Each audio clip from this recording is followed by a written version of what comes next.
আজকে আমাদের অফিসে লাস্ট ডিউটি ছিল আর এই দিনটা যেহেতু আমাদের কাছে অনেক স্পেশাল দিনে স্পেশাল কিছু না করলে কি হয়, এই জন্য আমরা সব মেয়েরা ভেবে নিয়েছিলাম যে এই দিনে আমরা সবাই এক কালার ড্রেস পরবো। যে আমরা চলে এসেছি কাপড়ের দোকানে আর কাপড়ের কালারটা কিন্তু আমারই চয়েসে হয়েছে। আমি বলেছিলাম যে পার্পেল কালার ড্রেস বানালে আমাদের সবাইকে পার্পেল পরি লাগবে। আর একটা কথা কি জানেন, সবাই কিন্তু আমার চয়েস আমার কথাগুলোকে অনেক বেশি গুরুত্ব দেয়, কারণ আমি তাদের থেকে একটু ছোট। তো আমার কথা যদি তারা না শোনে, যদি আমি কান্না করে দেই, এর ভয়ে সবাই আমার কথা শুনে। যাই হোক, মজা করলাম। সবাই আমাকে অনেক বেশি ভালোবাসে, তাই আমার চয়েসটাকে বেশি প্রাধান্য দেয়। তারা আমার কথা মতোই পার্পল কালার ড্রেস নিয়েছে এবং আমার কথা মতোই তারা লেসও নিয়েছে, পার্পেলের সাথে সাদা কালার লেস। এই ড্রেস রেডি করতে আমাদের 10.5 গজের মতো লেস লেগেছে। রুন্নাতে লেগেছিল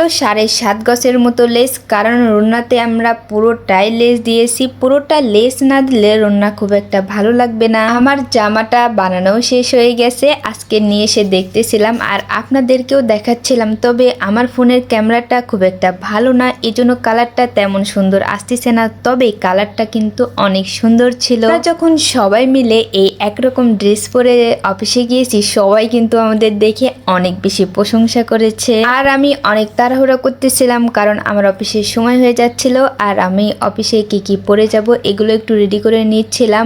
আমার সাজুগুজো মানে একটু আইলাইনার আর মাস্কারা ছাড়া যে মুখে হাবিজাবি মেকআপ করা, এগুলো আমার দ্বারা একদমই সম্ভব না, এগুলো আমি পারিও না, আর এগুলো আমার বাসায় নেইও। এই তো তাড়াহুড়া করে রেডি হয়ে গেছি, আর কেন জানি কালারটা ফোনে সুন্দর আসতেছিল না। যাই হোক, রুন্না এত পরিমাণে ভারী ছিল লেজের কারণে আমি রুন্নাটা সামলাতেই পারতেছিলাম না। আপনারা ভিডিওতে দেখতেই পারতেছেন রুন্না সামলাতেই আমার অর্ধেক সময় শেষ হয়ে যাচ্ছে। যাই হোক, পরে আমি সিটটি পিন করে নিয়েছিলাম, পরে আর এত সমস্যা হয়নি। আচ্ছা, আপনারা কিন্তু কমেন্টে জানাবেন আমাকে কেমন লাগতেছে এই ড্রেসটা পরে। তো আমি অফিস যাওয়ার জন্য পুরোপুরি রেডি হয়ে গেছি।